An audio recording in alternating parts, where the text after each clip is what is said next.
പ്രിയമുള്ളവരെ, എന്നോടൊപ്പം ഇപ്പോൾ ഉള്ളത് ജോൺസൺ പാട്ടവയൽ. അദ്ദേഹം നീലഗിരിയിൽ നിന്നാണ് വരുന്നത്. ഇപ്പോൾ ഈ ആഴ്ച ഡിവൈനിൽ ഇവിടെ താമസിച്ച് ധ്യാനം കൂടിക്കൊണ്ടിരിക്കുകയാണ്. അദ്ദേഹത്തിന് കിട്ടിയ വലിയൊരു സൗഖ്യം അദ്ദേഹം ഇപ്പോൾ നമ്മളുമായി പങ്കുവെക്കുകയാണ്. എൻ്റെ പേര് ജോൺസൺ എന്നാണ്. ഞാൻ നീലഗിരിയിൽ നിന്നാണ് വരുന്നത്. കഴിഞ്ഞ മെയ് 20 എൻ്റെ ബൈക്ക് ആക്സിഡൻ്റ് ആയിട്ട് ഷോൾഡറിൻ്റെ എല്ല് പൊട്ടും, അതേപോലെ കയ്യിന് ഇതാവും, പിന്നെ വാരിയലിനൊരു പൊട്ടും ഉണ്ടായിരുന്നു. അപ്പോൾ ഞാനിപ്പോൾ ഓൾറെഡി ബെൽറ്റ് ഇട്ടിട്ടാണ് ഉള്ളത്. അപ്പോൾ രോഗശാന്തി പറഞ്ഞിട്ടുണ്ട്. പിന്നെ എൻ്റെ ഒരു ഫ്രണ്ട് എൻ്റെ കൂടെ വന്നിട്ട് അവനാണ് എൻ്റെ ഡ്രസ്സൊക്കെ എടുത്തിട്ട് വന്നത്, എനിക്ക് കയ്യിൽ പിടിക്കാൻ പറ്റാത്തതുകൊണ്ട്. അപ്പോൾ ഇന്നലെ ശുശ്രൂഷൻ്റെ സമയത്ത്, രോഗശാന്തി ആരാധനേൻ്റെ സമയത്ത് കൈമുട്ട് സുഖമായി, അങ്ങനെ എല്ല് ജോയിൻറ്റ് ഹീലായിട്ടുണ്ട് അങ്ങനെ പറഞ്ഞ് അവിടുന്ന് അനൗൺസ് ചെയ്ത് ഞാൻ കൈ താഴ്ത്തി നോക്കിയപ്പോൾ എനിക്ക് പ്രശ്നമില്ല, കൈ പൊക്കാൻ പറ്റുന്നു. ആദ്യമൊക്കെ ഞാൻ ഭക്ഷണം കഴിച്ചുകൊണ്ടിരുന്നായിരുന്നു, ഇങ്ങനെ ഈ കൈ കൊണ്ട് ഇങ്ങനെ സപ്പോർട്ട് ചെയ്തിട്ടാണ് കഴിച്ചുകൊണ്ടിരുന്നായിരുന്നത്. ഇപ്പോൾ ഇന്നലെ എനിക്ക് കുഴപ്പമില്ല, ഇപ്പോൾ കൈ ഫ്രീ ആയി. എന്തായാലും പൊക്കാനും താഴ്ത്താനും ഒക്കെ സ്വന്തമായിട്ട് കുളിക്കാനൊക്കെ പറ്റുന്നുണ്ട്. കഴിഞ്ഞ 2 ദിവസം മുന്നേ ഒക്കെ ഞാൻ ഇത് ഊരി വെച്ചിട്ട് ലെഫ്റ്റ് ഹാൻഡ് കൊണ്ട് ഇങ്ങനെ ഒഴിച്ച് കഴുകുക ചെയ്തത്. പിന്നെ ഈ ഒരു സംഭവം ഇട്ടു എന്ന് പറഞ്ഞു കഴിഞ്ഞാൽ ഒരാഴ്ച കഴിഞ്ഞ് ഡോക്ടർ ഒരാഴ്ച ഇടാൻ പറഞ്ഞിട്ടുണ്ട്. അപ്പോൾ അത് കഴിഞ്ഞിട്ട് എക്സ്റേ എടുക്കുമ്പോഴാണ് ഒരാഴ്ചയും കൂടി ഇട്ടിട്ട് എക്സ്റേ എടുത്തിട്ട് അതിൻ്റെ കൺഫേം ചെയ്യാമെന്ന് പറഞ്ഞു. പക്ഷേ എനിക്ക് വിശ്വാസമുണ്ട്, എന്നാലും ഇത് അവർ ഡോക്ടർ പറഞ്ഞതിൻ്റെ ഒരു അടിസ്ഥാനത്തിൽ മാത്രം ഞാൻ ഊരാണ്ടിരിക്കുകയാണ്. വാഹനാപകടം ആയിരുന്നു? എന്തായിരുന്നു സംഭവിച്ചത്? എൻ്റെ വീടിൻ്റെ മേലെ തന്നെ, നീലഗിരി തന്നെ. കറക്റ്റ് 1 മാസമായി. ബൈക്ക് ഇടിക്കുകയല്ലായിരുന്നു, റോഡിൽ നിന്ന് ജസ്റ്റ് ഇറങ്ങിയിട്ട് ഷോൾഡർ പോയിട്ട് റോഡിൻ്റെ സൈഡിൽ ഇടിച്ചിട്ട് ഷോൾഡറിൻ്റെ ഈ എല്ല് പൊട്ടും. ഇല്ല, ഈ ഷോൾഡർ മാത്രം. ഈ ഷോൾഡർ പൊട്ടി, പിന്നെ വാരിയെല്ല് പൊട്ടി, പിന്നെ കൈക്ക് മുട്ടിനൊക്കെ വേദന വന്നു. അതേപോലെ കുറേ ഇതൊക്കെ ഒരുപാട് സ്ക്രാച്ച് ഇതൊക്കെ വന്നു. അതിനുശേഷം ഫുൾ റെസ്റ്റ് ആയിരുന്നു അല്ലേ? ഫുൾ റെസ്റ്റ് ആയിരുന്നു. അപ്പോൾ പിന്നെ വിളിച്ചു നോക്കി, ഇപ്പോൾ ഇങ്ങനെ ധ്യാനം ഉണ്ടെന്ന് പറഞ്ഞു. എന്തായാലും എനിക്ക് 2 ആഴ്ച റെസ്റ്റും ചെയ്യണം. അപ്പോൾ ഇവിടെ ഞായറാഴ്ച വരുമ്പോൾ എങ്ങനെയായിരുന്നു വന്നിരുന്നത്? കയ്യിൽ കെട്ടൊക്കെ ആയിരുന്നു? ഞായറാഴ്ച കയ്യിൽ കെട്ടുണ്ടായിരുന്നു. ജസ്റ്റ് ഒരു ചെറിയൊരു ഡ്രസ് ബാഗ് മാത്രമേ ഞാൻ പിടിച്ചുള്ളായിരുന്നു. ബാക്കി എൻ്റെ സുഹൃത്ത് പിടിച്ചു വന്നു. പിന്നെ അതിൻ്റെ പ്രത്യേകത ഒരു കാര്യം എന്ന് പറഞ്ഞാൽ, ഞാൻ ഒരു 9 വർഷത്തിൻ്റെ മേലെയായി കുമ്പസാരിച്ചിട്ട്.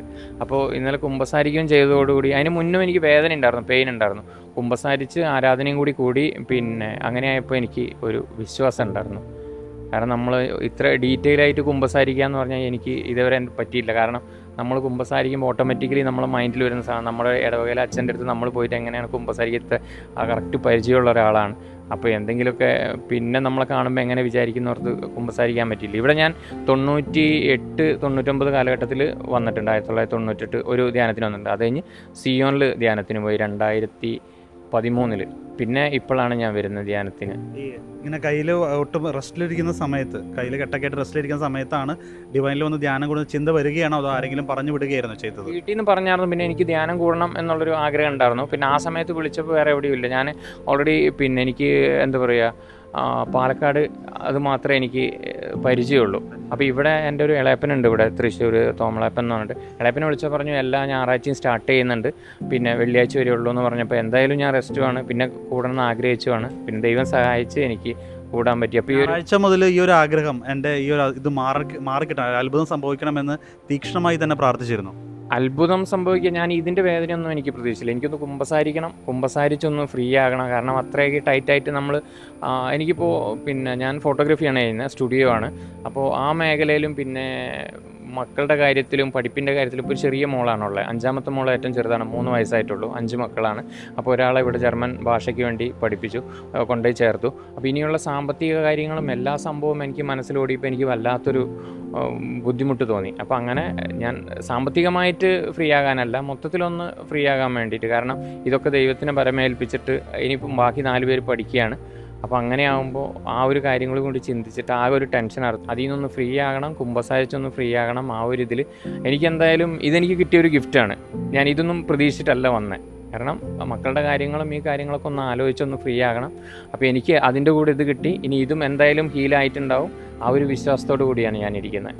തീർച്ചയായിട്ടും ഈ പറഞ്ഞതുപോലെ വലിയൊരു പ്രോ ലൈഫിൻ്റെ വലിയൊരു സാക്ഷിയാണ്. 5 മക്കളുള്ള ഒരു പിതാവാണ് നമ്മുടെ അടുത്ത് നിൽക്കുന്നത്. ഒപ്പം അദ്ദേഹം ഈ ഒരു ധ്യാനത്തിന് വന്ന് വെറും 2 ദിവസമേ ആയിട്ടുള്ളൂ ധ്യാനം ആരംഭിച്ചിട്ട് തന്നെ.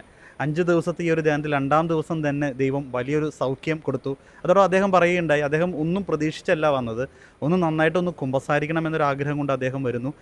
നന്നായി തന്നെ കുമ്പസാരിക്കുന്നു. കുമ്പസാരിച്ച് അന്ന് രാത്രി നടക്കുന്ന ആരാധന, ജെയിംസ് കുട്ടി ബ്രദറിൻ്റെ ആരാധനയാണ് അല്ലേ നടന്നത്. ആ ആരാധനയിൽ വെച്ച് ദൈവം വലിയൊരു സൗഖ്യം കൊടുക്കുക. അദ്ദേഹം വിചാരിച്ചില്ല, പക്ഷേ പ്ലസ് ആയിട്ട് അദ്ദേഹത്തിന് കൊടുക്കുകയാണ്. നമ്മൾ ഒരു സ്റ്റെപ്പ് ദൈവത്തിലേക്ക് അടുക്കുമ്പോൾ ദൈവം 10 സ്റ്റെപ്പ് നമ്മുടെ അടുത്തേക്ക് അടുത്ത് നമ്മളെ അനുഗ്രഹിക്കുന്ന ഒരു കാഴ്ചയാണ് ഇപ്പോൾ നമുക്ക് ഈ ഒരു സഹോദരൻ്റെ അനുഭവ സാക്ഷ്യത്തിൽ നിന്ന് നമുക്ക് ലഭിക്കുന്നത്. അടയാളങ്ങളാൽ വഴി നടത്തും നാഥ, അത്ഭുതങ്ങളാൽ രോഗങ്ങൾ മാറ്റും നാഥ, ഡിവൈൻ തിരുസന്നിധിയിൽ സാക്ഷ്യമേകാൻ നിൻ കൃപ പാടുന്നു ഞങ്ങൾ സദാ. അടയാളങ്ങളും അത്ഭുതങ്ങളും ഇതാ ദൈവ കൃപയുടെ സാക്ഷ്യങ്ങൾ. അടയാളങ്ങളും അത്ഭുതങ്ങളും ഇതാ ദൈവ കൃപയുടെ സാക്ഷ്യങ്ങൾ.